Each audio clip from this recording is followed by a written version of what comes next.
Eu concordo com a Carla. Eu acho que a campanha do Boulos passou esses últimos meses, mesmo antes de ser campanha, quando ele era pré-campanha, para tentar suavizar a imagem dele, né? Existe uma imagem com relação ao Boulos de invasor, de agressivo, né? E quem conhece ele pessoalmente sabe que não é assim, né? Então, houve uma campanha muito grande, né, por parte do PT e do PSOL para tentar explicar que não era bem assim. Essa campanha, inclusive, ocorreu em 2020, quando ele estava concorrendo à prefeitura já em 2020. Uma tentativa de mostrar, olha, não é bem assim as coisas, etc. Isso, na verdade, teve um efeito colateral, inclusive, que uma parte da esquerda ficou irritada com a campanha do Boulos, porque achava que estava muito mole no momento em que o Pablo Marçal estava se colocando de uma forma muito dura e ganhando voto de uma forma muito dura. É que é tudo muito complicado, novamente. Não é um cálculo fácil, né? Não estou nem falando se eles acertam ou se eles erram, mas olha que cálculo maluco. Existe um grupo muito grande que não é alinhado nem à esquerda nem à direita, para qual o Boulos estava tentando suavizar a imagem, uma vez que e isso era muito interessante. Teve pesquisas que mostravam que na periferia aquela história de que o Boulos é invasor pegou. Inclusive, tem uma história muito interessante de uma comunidade na zona norte de São Paulo, uma comunidade pobre, em que as pessoas estavam com medo de que o Boulos fosse tomar. Eles são ocupantes de uma área e estavam com medo de que o Boulos fosse tomar a área, os pequenos lotes deles. Por quê? Porque o Boulos é invasor, ele vai invadir tudo aquilo, sendo que o pessoal já tinha ocupado a área também. Então aí o pessoal foi chegar, conversar com eles da campanha e tinha esse medo, por quê? Porque tinha sido bombado via redes sociais, via campanha de adversários. Então, tinha uma necessidade de trabalhar com esse público no meio para que o pessoal entendesse que não é aquilo, que a ocupação está falando de grandes áreas que são inutilizadas, prédios inutilizados, né? Tudo e não a casa de que alguém está morando lá dentro. Então, primeiro tinha esse lado, só que aí causava no pessoal da esquerda um certo estranhamento, porque ele tava, não, tá paz e amor demais. Com isso, tá perdendo o voto dos jovens. Por quê? Porque em 2020 o Boulos bombou muito entre os jovens com essa coisa do voto antissistema, do voto diferente, do voto contra os padrões, né? Que ele tenta, inclusive, resgatar agora no segundo turno, uma vez que o Pablo Marçal não tá, e tá o Nunes, que é o voto do establishment, e ele tá tentando se vender como anti-establishment.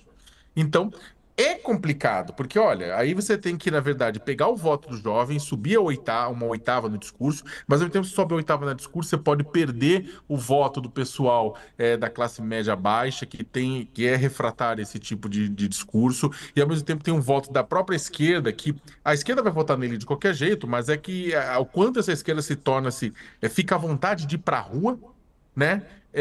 Para defender o voto nele, sendo que não concorda exatamente com esse discurso que ele está colocando. Então, é tudo muito complicado, e isso, ô Diego e Carla, isso, na minha opinião, é muito característico de uma campanha contemporânea, uma campanha digital.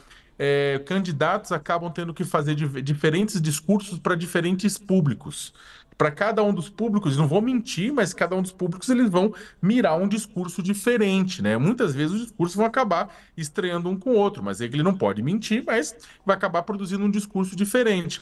Esse discurso do Nunes, inclusive, eles insistem, né? Eu acho também que tem um limite para isso. Acho que até o Marçal extrapolou o limite no debate do UOL Folha, né? Eu acho que tem um limite para isso, é claro, mas eles continuam por uma razão. As qualitativas mostram que o público fica horrorizado quando entende o que está por trás, né? Que é o boletim de ocorrência feito pela esposa do prefeito Ricardo Nunes de violência doméstica. Então, existe, na verdade, ou seja, eles mantêm porque existe isso. Só que, como eu falei, pega um grupo específico, pega principalmente as mulheres, e o Boulos está querendo fortalecer o voto entre as mulheres, que normalmente ajudam a decidir a eleição. Só que aquilo que a gente falou, você ataca de um lado, reverbera no outro, que pode não ser positivo para ele. Tem muita gente que vai achar exagero, aí outro pessoal não vai, ou seja, são vários públicos. E é, de certa forma, um desafio, porque uma cidade como São Paulo, com 12 milhões de pessoas, quase 10 milhões de eleitores, realmente tem muitos públicos, né? A questão é saber como, na verdade, que públicos você quer desagradar, porque não dá para agradar a todos. Se alguém agradou a todos, tá mentindo. Vamos ver então o que disse o Guilherme Boulos mais cedo aqui para o UOL. Uma pessoa que está na vida pública, ela precisa prestar contas daquilo que ela faz. Esse tema do boletim de ocorrência, por exemplo, Vocês mesmos, no UOL, quando o Nunes foi sabatinado, questionaram ele a respeito disso, como tem que ser uma figura pública.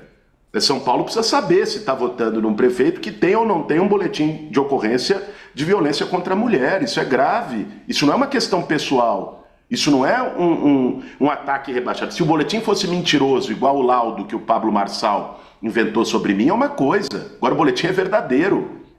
Então, questões dessa natureza é inevitável que estejam no debate político. Carla, vou te fazer agora uma provocação. Digamos assim, não sou advogado do Boulos, mas vou te fazer uma provocação.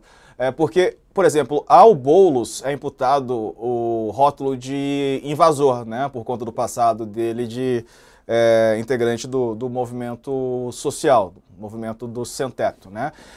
E isso acontece há muito tempo, né? E mesmo assim continua insistindo nisso. Você acredita que, por exemplo, a situação e a falta de posicionamento, até no final, ali no último debate da Globo, ele falou um pouco mais, mas mesmo assim com muita dificuldade, né, de explorar esse assunto, sabendo que é um tema sensível, não avaliando moralmente, né, mas eleitoralmente, não pode ser interessante para o Boulos?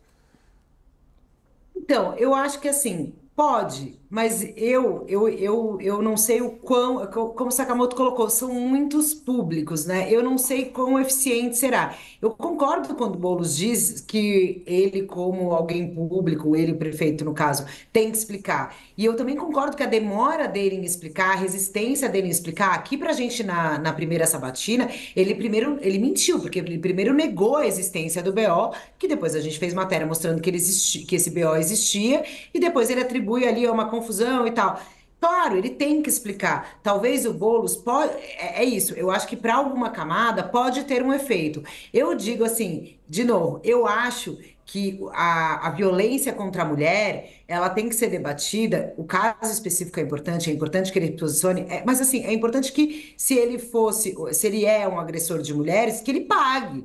Né? Mais do que ele fique, vamos lá, colar a pecha nele. A mulher tá lá celebrando a vitória do lado dele. Então eu acho assim, vamos discutir a política para a violência contra a mulher? O que que a prefeitura fez? O que que a prefeitura vai fazer? O que que eu como candidato quero fazer? Eu acho que a gente pode pegar determinados temas e tentar elevar o nível, sabe? Não, eu vou ficar falando, fala do BO, fala do BO. Aí o Nunes vai falar, bom, aconteceu um BO, depois eu e minha mulher, a gente falou, ela atirou e acabou. E aí? Entendeu? Eu digo assim, vamos pegar esse caso, como o Boulos teve que responder durante muito tempo a questão do invasor, porque ele era ligado ao MST. Ele defende a questão das moradias, ele defende.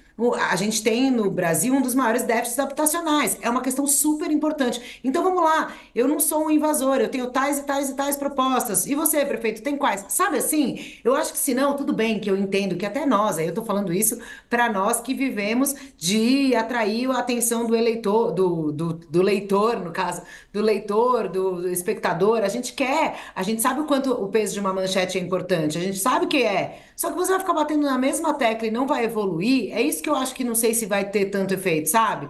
Mas eu entendo também, eu não sou, eu não consigo, eu não tenho as quales que eles têm, e o Saka falou, é isso, você fala, direciona, conquista para um lado, mas talvez afaste do outro. Eu acho que tem outras questões, na própria gestão do Ricardo Nunes, isso uma fonte da campanha me falou, daí é informação. Eles estão levantando, por exemplo, questões para tratar a cidade da fantasia do prefeito, que eles chamam realidade versus fantasia. Então eles vão falar, o prefeito diz que aqui tá tudo bem, olha aqui, aí eu vou lá e mostro que não tá. O prefeito diz que fez não sei quantas escolas, tem um monte de escola que não foi bem assim, hospitais.